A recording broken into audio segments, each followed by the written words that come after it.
This is the Bay of Marathon on the eastern coast of Greece. I'm Matthew Settle. Over 2,000 years ago, in September 490 BC, 600 ships lay the entire length of the shoreline, while an army of 30,000 Persian invaders raced up the beach. Their mission? To capture Athens and conquer Greece for the empire of Darius, the king of Persia.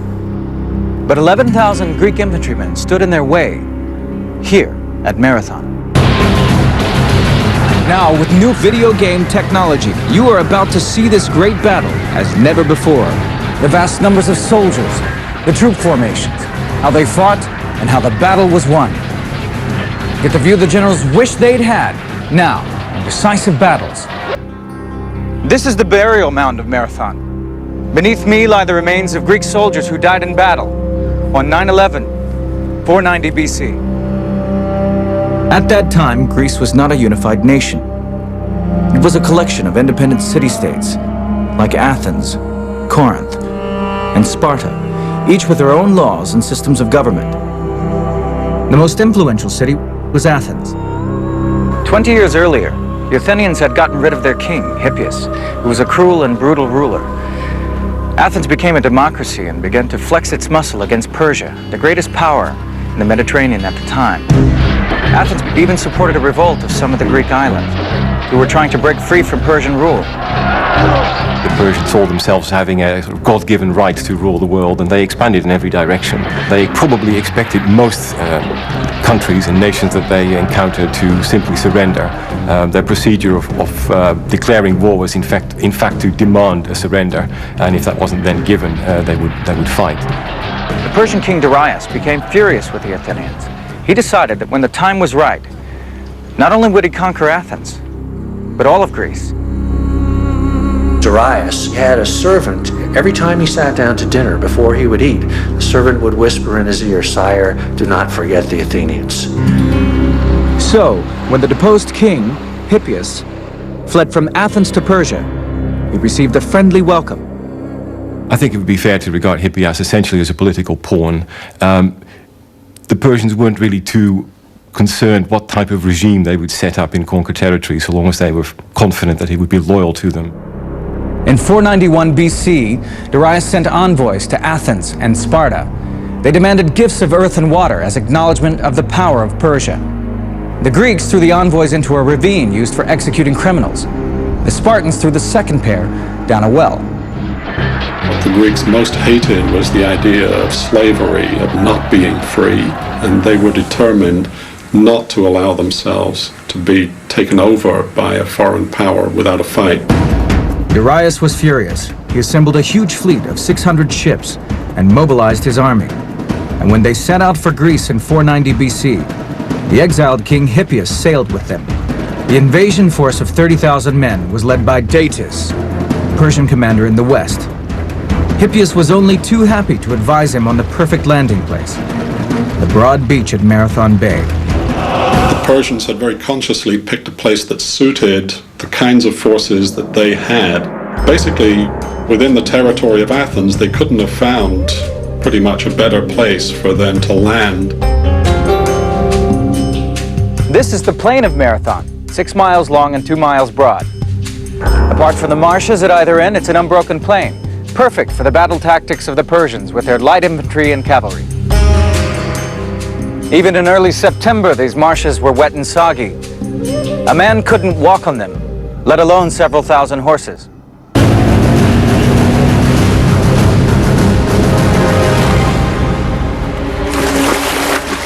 Hippias did not have a happy homecoming. As he jumped ashore, he had a coughing fit and spat out a tooth. When he looked for it in the sand, he couldn't find it. And he took this as a sign from the gods that he would not regain his kingdom.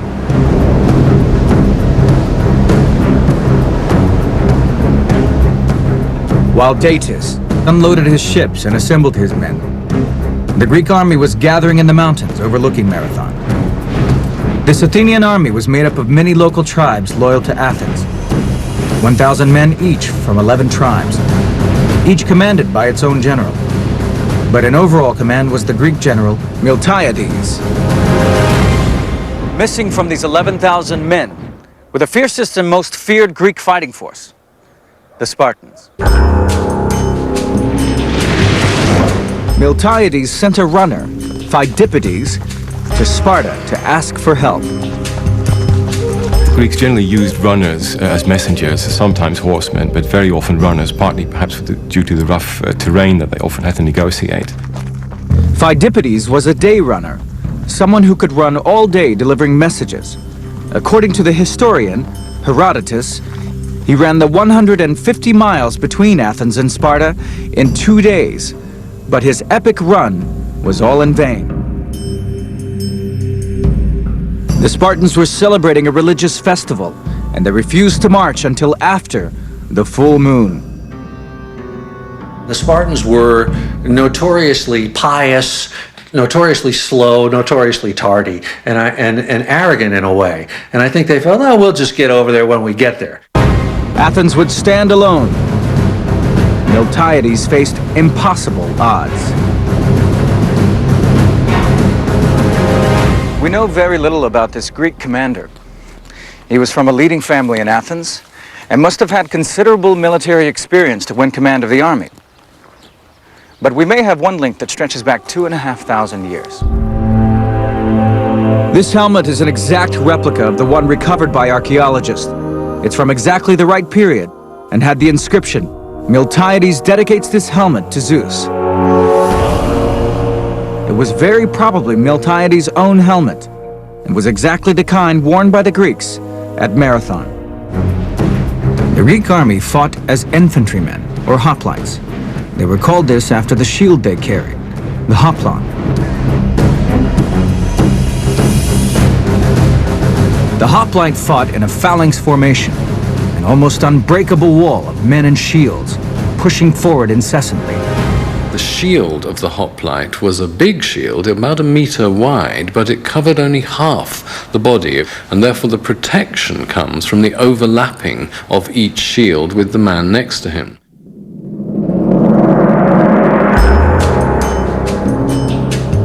From the mountains high above Marathon, Miltiades and his 10 generals had a clear view of the Persian army arrayed beneath them. This was an army over twice their number, with archers from Ethiopia, swordsmen from the banks of the Indus, and wild horsemen from the steppes of Asia. Although all these men were the subjects of King Darius of Persia, they had little in common with one another. Not even a common language. The Greeks, on the other hand, were neighbors, standing shoulder to shoulder and brother to brother, fighting to save their independence and way of life. Memories of the tyrant Hippias were fresh in their minds, and death was preferable to him regaining the Athenian crown. But neither side seemed eager for a fight. For 4 days, the two armies faced each other in a nervous standoff. One reason why the Greeks waited is simply that they were in a very strong position there. They could not, as such, be forced. And the Persians, being so much larger, had a supply problem, and therefore it was quite likely that supplies would run low and that they might even consider retiring. Datis was holding back in hope that the Athenians, still loyal to Hippias, might rise up and seize control of Athens. On the Greek side, Miltiades waited, perhaps in the hope that his forces might be bolstered by the promised Spartan contingent. Neither side would make a move. But in the Persian camp, Datis was hatching a daring battle plan that would break the deadlock. Soon the killing and fighting would begin. The Battle of Marathon. September 490 BC, on the plain of Marathon in Greece, a mighty Persian invasion force was waiting to go into battle against a small Greek army intent on saving their country, their freedom, and their way of life. After 4 days of stalemate, the Persian commander Datis decided to gamble everything on a quick victory.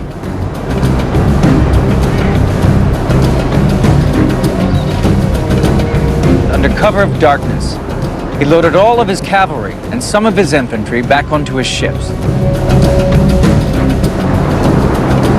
While the Athenian army was at Marathon, he would sail round the coast, land his troops, and attack the unprotected city of Athens. His faithful commander, Artaphernes, would stay at Marathon with a holding force of around 12,000 men.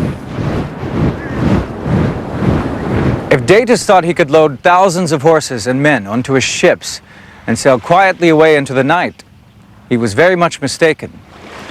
Miltiades' scouts uncovered the ruse. The Greeks consequently realized here is a danger and an opportunity. The danger is if we don't act now, the city will be captured behind our backs. The opportunity is we can march down into the plain now and take them on because they won't have time to unship their cavalry again. Miltiades had to move quickly.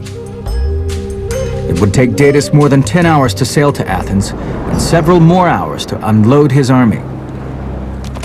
Miltiades had to win a quick victory at Marathon and then march at full speed back to Athens to confront Datis. What they did was seize what the Greeks called kairos. They had a word meaning opportunity, the opportune moment.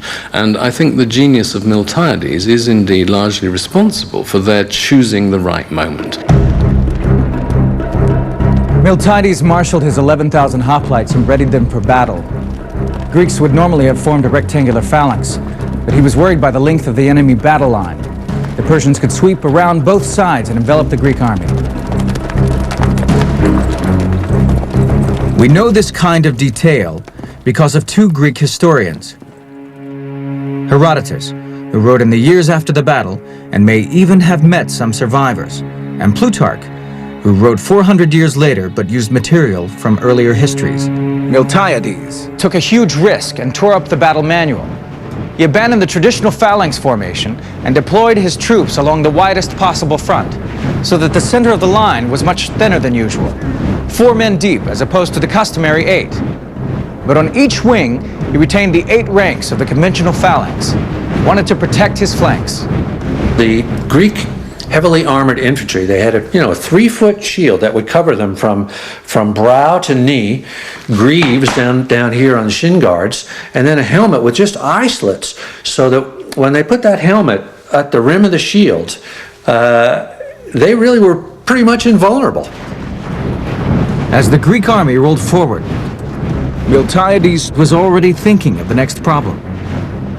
The massed ranks of Persian archers, deadly at up to 300 yards. The Greeks would have to cover that final distance at speed, or risk being slaughtered. They marched forward at a sedate pace, the usual sedate pace of a hoplite army advancing, until they came within bowshot, which is maybe 100 yards or so.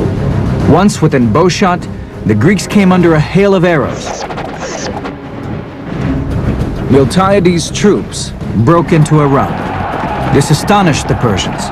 The phalanx, by its very nature, usually went into battle at a slow, steady pace. The Persian archers would have posed a very serious threat to the hoplite force. They had very powerful bows and large arrows that could have done serious damage. Imagine yourself in full armor, with a heavy shield, spear and sword, a total weight of 70 pounds, having to race to the enemy and be able to put up a strong fight when you reached him.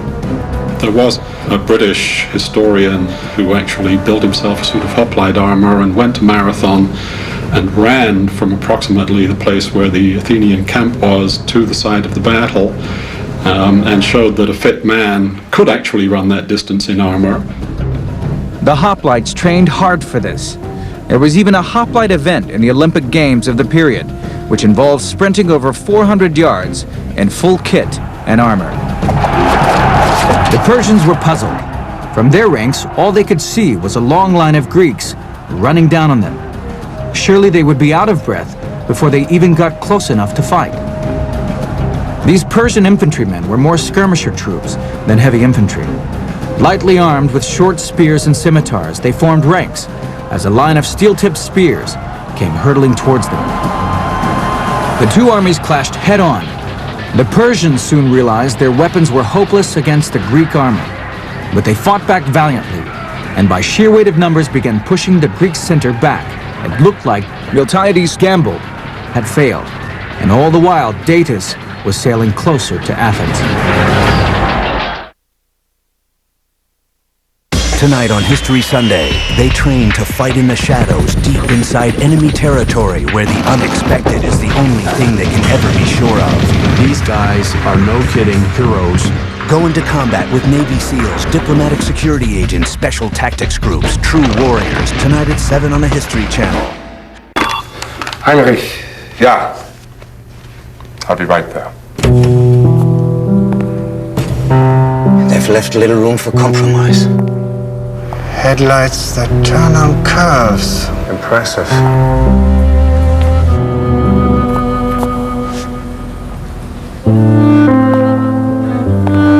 The new RX from Lexus. They are waiting for you.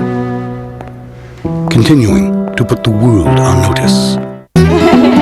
I am very proud of my lawn. We enjoy it as much as he does. Our neighbors usually ask me what I use, and I tell them. I use Scott's Winterizer. He really cares. When you apply it in the fall, the food actually enters the root system. It stores it over the winter, and then in the spring, it perks that grass right up. It explodes, basically. Obviously, it's a critical step. He's tried other products, too. It just didn't work out. Scott's Winterizer gives me the last green lawn in the fall and the first green lawn in the spring. So, what do you think? In the time it takes to take out the trash, you could save hundreds on car insurance. Geico. 15 minutes could save you 15% or more. Let's get campy! New clothes are fun. But they won't save you money on car insurance. Geico. 15 minutes could save you 15% or more. Why haven't you called Geico?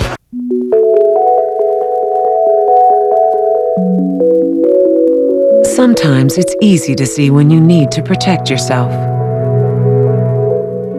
Though if you've had a heart attack or have heart disease, it's important to talk to your doctor. Because you may not be doing enough to help protect your heart. The Heart Protection Study proved that Zocor, along with diet, significantly reduced the risk of both heart attack and stroke in people with heart disease, with high or even normal cholesterol. Zocor is not for everyone, including people with liver problems, women who are nursing, pregnant, or may become pregnant. Muscle pain or weakness could be a sign of a rare but serious side effect. Zocor may interact with other medicines or certain foods, increasing your risk of getting this serious side effect. Simple blood tests are needed to check for liver problems. Ask your doctor today how Zocor can help protect you, and get your free book at Zocor.com. It's your future. Be there. It's the bicentennial of the Louisiana Purchase and the Lewis and Clark Expedition. To commemorate these historic events, the United States Mint presents the Westward Journey Nickel Series, featuring 2 new tail designs for the nickel this year. The nickels are included in specially minted proof sets starting at $22.95. They make great collectibles and thoughtful, lasting gifts. To order, call 1-800-USA-MINT or visit www.usmint.gov.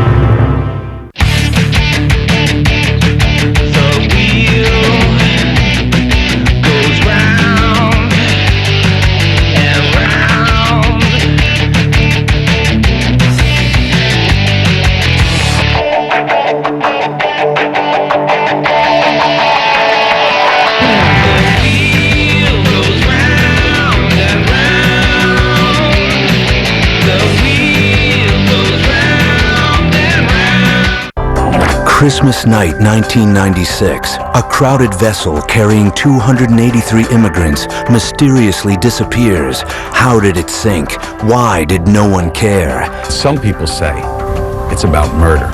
Death in the Mediterranean on Deep Sea Detectives, tomorrow night at 9 on the History Channel. We now return to decisive battles. The Battle of Marathon. It is 490 BC. The Greek army is being pushed back by Persian invaders, and a Persian fleet is on its way to attack Athens. As the Greeks fell back in the center, the Persian commander, Artaphernes, smelled victory.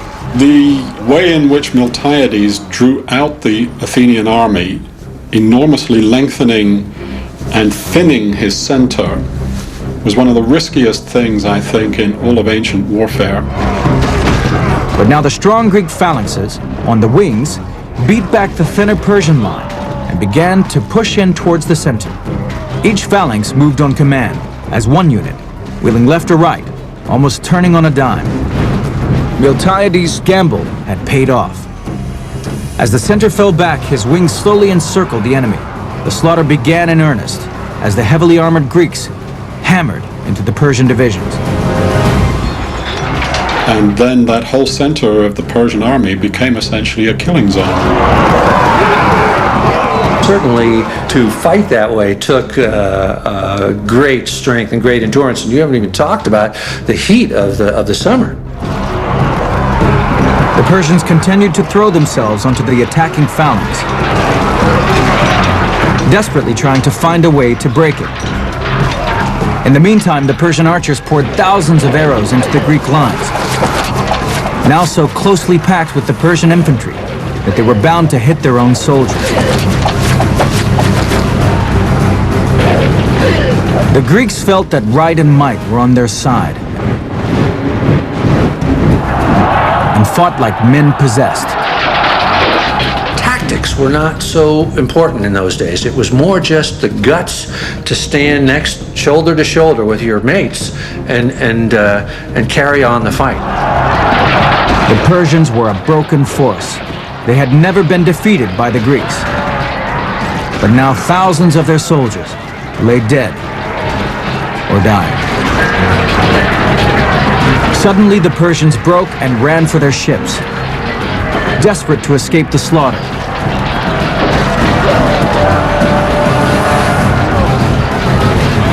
The Greeks raced to cut off their retreat and chase them to the water's edge. There was chaos on the beach, the stampeding troops pushing and heaving to get their craft away, while trying to defend themselves from the pursuing hoplites. The surviving Persians sailed away, while the Greeks collapsed, exhausted in the sand. But there was no time to rest. While the battle was raging at Marathon, Datis and his Persian troops were sailing closer to Athens. Miltiades ordered his tired and battle-weary troops to Athens, a forced march of 22 miles in full armor. It had taken him just over 3 hours to defeat the Persian army at Marathon, but that meant that Datis was 3 hours closer to Athens. It was a race against time. He sent a runner on ahead with news of victory. According to legend, it was Phidippides, the same man who had run to Sparta. He ran the 22 miles here to Athens and shouted, "Rejoice, we have victory," then fell dead from exhaustion.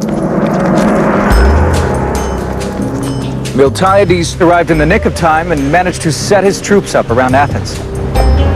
Datis was dismayed when he sailed around the bay and found the Greek army waiting for him.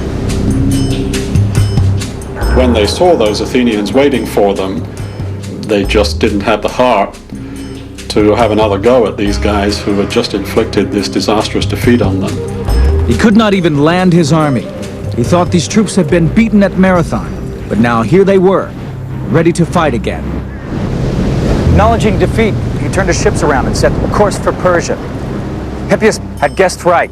Not only had he lost his tooth, but any chance of ever regaining his kingdom. And the Spartans? They turned up late and missed out on the glory, but were curious to see what a Persian soldier looked like. They marched on from Athens to inspect the dead. They say that the Spartans were sort of like sightseers, toured the battle afterwards, and that they were pretty shaken up to see what great work their rival Athenians had done.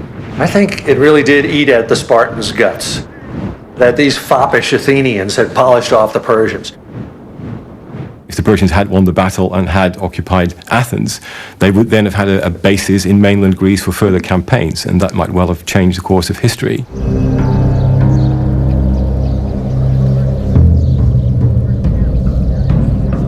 Marathon was a true battle, a real battle that was decisive and that threw back an invading enemy.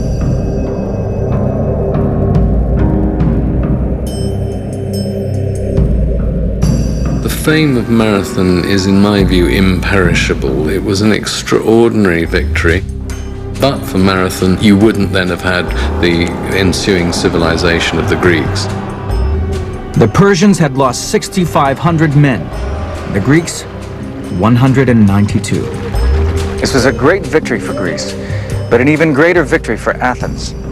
In the space of 20 years, its citizens had got rid of their king and pushed back the Persian Empire. In the process, they had created a new form of government. They called it democratia. We call it democracy. And Phidippides, his run is remembered at every Olympics, and each year in cities around the world when ordinary people run the marathon. Tonight on History Sunday, they train to fight in the shadows deep inside enemy territory where the unexpected is the only thing they can ever be sure of. These guys are no kidding heroes. Go into combat with Navy SEALs, diplomatic security agents,